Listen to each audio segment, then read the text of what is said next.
Hello crafty friends, it's Donna here, and I've got a watercoloured Poppies card for you today. This card is going live on November the 11th, which in Australia is Remembrance Day, and so I thought that Poppies would be very appropriate for the day. The stamp set that I'm using is called Modern Poppies from Paper Rose Studio, and I'm trying out a piece of paper from a sample pack of Cotman watercolour paper that I picked up on my recent Tokyo shopping trip. It came with the watercolour paint set that I bought. I'm stamping it in ink on 3 fade out ink. It's a beautiful pale ink that won't show when I paint it, but it is quite light, and so I've stamped it 3 times so that it will show up on the camera. Actually, once or twice is fine for real life. My first plan for this card was not successful. I was thinking that I might like to use some watercolour pens, but I didn't like the way they sat on the paper, and so I've decided to go with these thicker watercolour paints, and I'm much happier with the result. So if you could please just ignore that petal. I'm waiting for it to dry so that I can come back down and cover it up. I hate throwing out things that haven't gone well. I'd much rather see if I can fix them. The watercolour painting process was the same for every single petal on this whole image. I started with a fairly dry brush and some really quite thick paint. And then, again with a fairly dry, clean brush, I've spread that paint a little bit further, then washed off my brush, spread it further again, and repeated that process till I get to the end of the petal. This can be done with one brush, but I often find that I lose a lot of paint washing off my brush to spread the paint, and so I decided to go with one brush for the paint and one clean brush this time around. And that process actually worked quite well. This is the only petal that I'm going to show you in real time, and then I've sped everything up to double. I'm not going to keep talking all of the way through this video. I think that for Remembrance Day it would be nice to have a peaceful, quiet video with some beautiful music, and so I'll give a little bit of an explanation now, and then you can sit back and relax and enjoy it. You can see that I'm jumping around on the image, choosing different petals that don't touch each other. I'm trying to let each area dry before I come back again to paint what's right next to it. I'm putting my darker colours in the middle, and also where I see that one petal is sitting behind another petal, I'm also adding darker colour there to give a little bit of a look of shadow.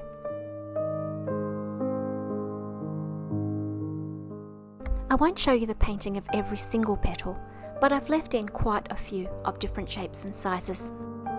In a more realistic painting, we'd be using a lot more different colours, a lot more depth in the shadows, and a lot more highlights. But for this card, I've wanted to do something that is repetitive, meditative, and that anybody can do. I'm not worrying too much about the centres at the moment. I'll come back and deal with those again later, and when I get to that, I'll step back in and talk some more.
back again.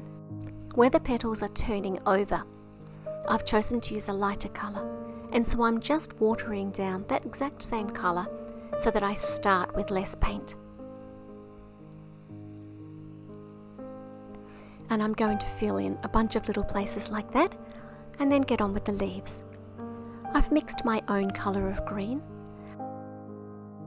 I looked at pictures of poppies online and tried to match what I saw as best I could.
I'm going to add a little bit of base colour to the centres of the flowers and then work on a couple of other details while that dries.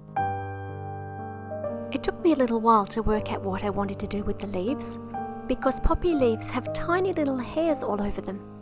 Once I'd painted the leaves and stems in light and medium tones, I took a little bit of darker paint and just put tiny little dots here and there on the leaf to blur the edges and give the look of those fine hairs. I was too scared to do it all over the stems as well though. This next step is completely optional, but I'm going to add just a little bit of definition between a couple of petals. I'm not painting in the whole thing. My lines start and stop, and there's just a little bit of colour there. I've done it on some of the flowers and not on others, so it's entirely possible to leave this step out if you're worried about your brush or your hand not making such fine strokes. I've used a very dark brown to just dab in a few of the centres for the poppy. I'm using the packaging from the stamp on the side as my guide as to the general direction of these little dabs of my paintbrush. And then I'm using my black marker to add in a few lines. I chickened out on the paintbrush at this stage.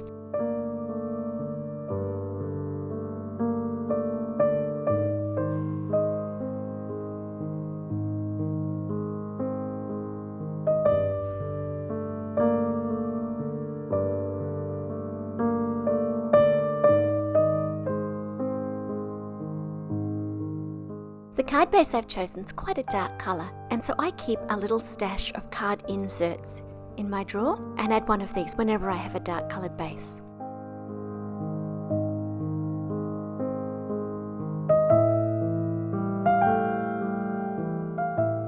And what you see now is a mock-up of the card. Not everybody's a fan of spatter, and so I laid all the elements out, including my white embossed sentiment, and took a photo without gluing anything down before taking the panel back to my craft room for a good dose of spatter in the red and the green, and also some white gouache mixed with water. I'll leave you with some photos of the fully complete card. Feel free to like and subscribe if that's your wish, and I will see you again soon. Bye for now.